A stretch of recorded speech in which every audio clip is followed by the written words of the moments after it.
Oui, bonjour. Je m'appelle Rebecca. I was incredibly bad at French when I learned it in school in England, so I'll spare you any more of my attempts at your beautiful language. I was born and raised in the UK, lived there until my mid-20s. I married a guy from America, so was dragged across the pond to America here. Prior to that, I did my undergrad, master's and PhD in English literature at Cambridge University. Spent some wonderful years engaging with many friends who had very good reasons for not being Christians. I then went to theological college for 3 years to learn more about the scriptures myself. And when we moved across to the States, I spent nearly 10 years working with Christian professors at leading secular universities like Harvard and MIT and Yale and Oxford and Cambridge, and hearing from them about how their faith and their area of academic research connected. And after that, I felt like I wanted to share those stories and those insights with other people. So I wrote the book, which in English is called Confronting Christianity, 12 Hard Questions for the World's Largest Religion, as a little bit of a love letter to my non-Christian friends, sharing with them some of the reasons to believe that I'd heard from very intelligent men and women who are at the top of their academic fields, who are serious followers of Jesus.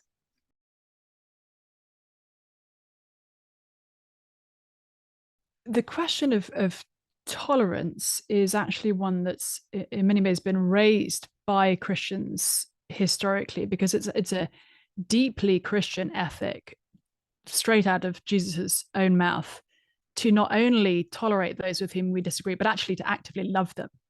Jesus goes so far as to say we should love our enemies, even those most hostile to us. So no Christian can operate in the world in a way that is unloving toward people who disagree with them on a whole host of issues, not least on their deepest beliefs about God and the world and humanity.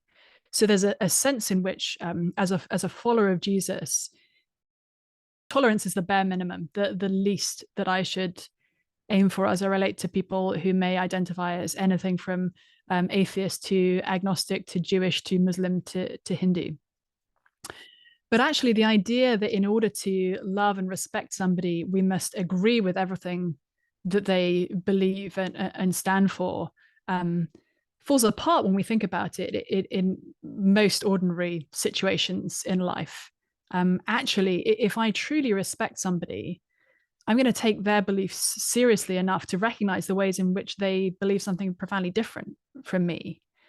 And I would hope that they would have the same respect for me. So when I have conversations with people who identify as Jewish or Muslim or Hindu, and I've had those conversations even just in the last month, it's actually quite disrespectful to say to any of those people, oh, you and I really believe the same thing.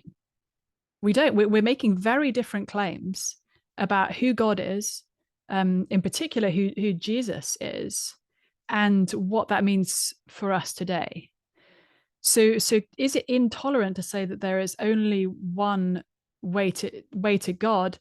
No, I think it's actually profoundly respectful if we take the approach which Jesus took, which is being extremely clear about his identity as the one revealed Son of God who came to, not to actually in the first instance to rule over his people, but actually to die for his people.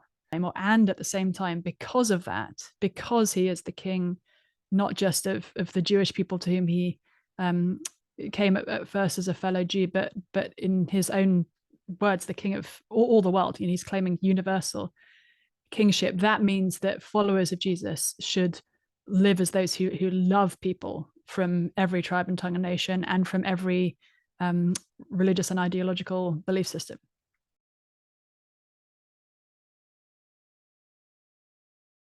The meaning of that word is quite contested these days. So homophobia, quite literally means a fear or hatred or dislike of people who identify as gay or lesbian. And as I already mentioned, actually for Christians, it is completely against the teachings of Jesus for us to operate unlovingly towards anybody regardless of the choices that they make or the identity that they hold. So there's one sense in which Christians absolutely should not be homophobic. At the same time, the Bible is actually painfully clear about where sex belongs for Christians, and that is in male-female lifelong marriage. Now, I don't say that lightly. I have been a Christian for as long as I can remember, and I've also been attracted to other women for as long as I can remember. So if I were not a Christian, I think it's very likely I'd be married to a woman today rather than married to a man. So I didn't come to the Bible looking for it to kind of confirm my homophobic prejudices. And sadly, I mean, there are many Christians who do just have homophobic prejudices. I don't deny that. There are many ways and times in which Christians have acted quite unlovingly toward people who identify as gay and lesbian outside the church, and toward people who, like me, experience same-sex attraction within the church. But the same scriptures that draw very clear boundaries around sex for Christians in a way that was actually quite countercultural in the first century, just as it is today, albeit for somewhat different reasons.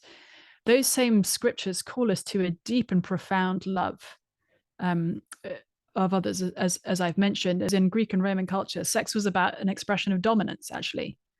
It didn't matter whether the person you were sleeping with was male or female. What mattered is whether you were the dominant party or not. And instead, Paul describes in his letter to the Ephesians in chapter 5, he says that husbands should love their wives as Christ loved the church and gave himself up for her. He actually pictures the relationship between a husband and a wife as one of intense sacrifice, just completely the opposite of how his contemporaries in the Greek and Roman world would have thought about it. And we see both in Jesus' life and in, for example, the ministry of the Apostle Paul, who wrote much of the New Testament, aside from the gospel accounts of Jesus' life. We see intense language of love that Paul uses to describe his relationships with fellow believers, not just in general, but actually with specific men with whom he felt a deep affinity and affection. So whereas some people say the Bible is against same-sex relationships, I want to say actually no, the Bible is profoundly for same-sex relationships that are deep and precious and intimate, but they're not sexual, because just as God reveals himself in the Bible as being as father, so that the absolute best human father could give us a tiny little glimpse of God's fatherly love, and just as he reveals it that marriage is based on Jesus's love for his church, so that the absolute best husband would give us a tiny glimpse of Jesus's love for us, so actually the absolute best friend will give us a tiny glimpse of Jesus's love to us, that love than which he said there is no greater.